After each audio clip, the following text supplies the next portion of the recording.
Carl Jung is one of the most respected names in the history of psychology.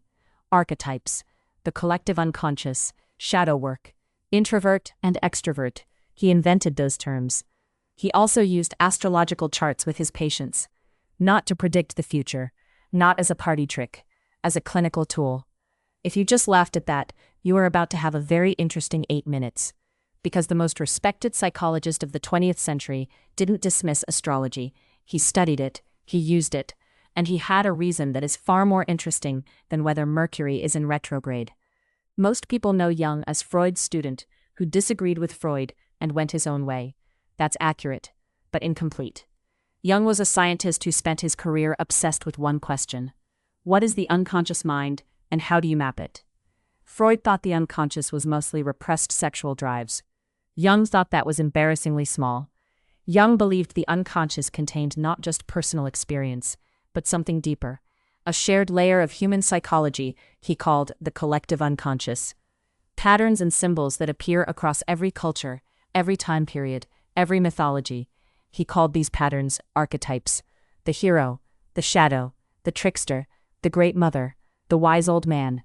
These weren't metaphors to Jung.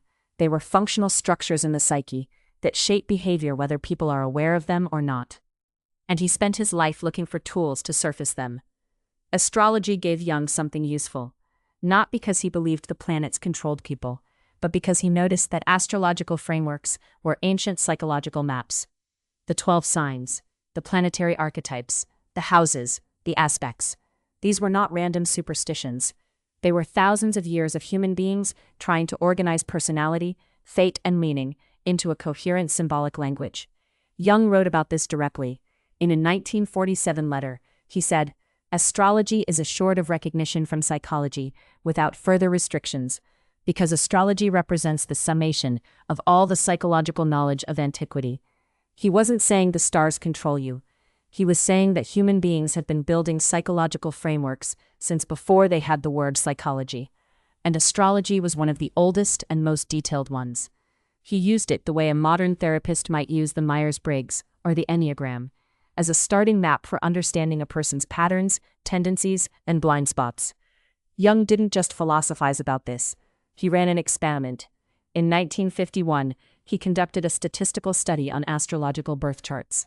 He took 483 married couples and analyzed their charts for traditional astrological indicators of compatibility, specifically the positions of the sun and moon.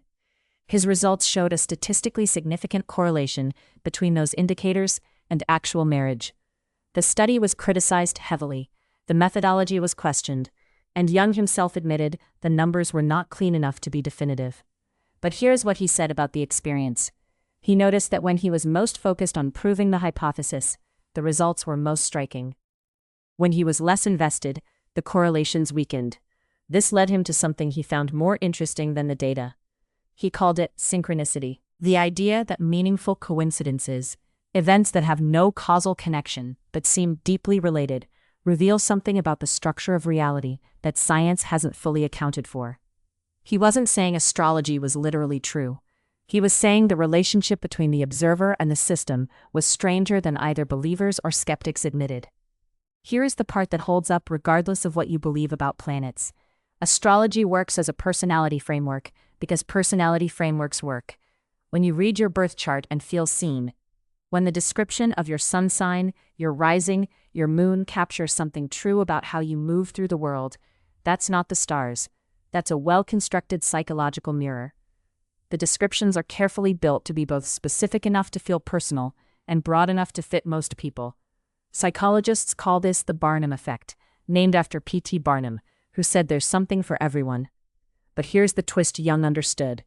It doesn't matter that it's constructed. When a patient reads a description and says, "Yes, that's me," and starts thinking about what that means, the reflection has done its job. The tool created a conversation between the person and their own psyche. Whether the tool is a tarot card, a birth chart, or a Rorschach inkblot, if it surfaces unconscious material, it has therapeutic value. Jung was not sloppy about this distinction. He was precise. The symbol is not the thing, but the symbol points toward the thing. You don't have to believe in astrology for this to be useful, but you might want to ask a different question than is it real? The better question is, What does astrology do for the people who use it? It gives them language for internal states they didn't have words for. It gives them permission to explore parts of themselves they hadn't acknowledged. It gives them a framework for understanding why they keep repeating certain patterns.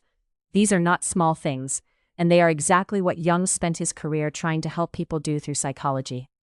The planets aren't doing anything to you, but if a birth chart helps you have an honest conversation with yourself about who you are and what you avoid, you just did therapy with a cosmic prop. Jung would approve.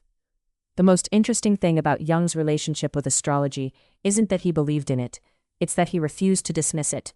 In a world that was rapidly dividing everything into science and superstition, rational and irrational, Jung looked at astrology and said, there's something here worth understanding, not because the stars are steering your life, but because humans have been using symbolic systems to understand themselves for thousands of years, and the need to make meaning, to see patterns, to locate yourself in a larger story. That's not superstition. That's one of the most deeply human things there is. If this resonated, subscribe. I drop new videos every week, connecting the science your body already knows. Drop a comment below and tell me what you want me to break down next.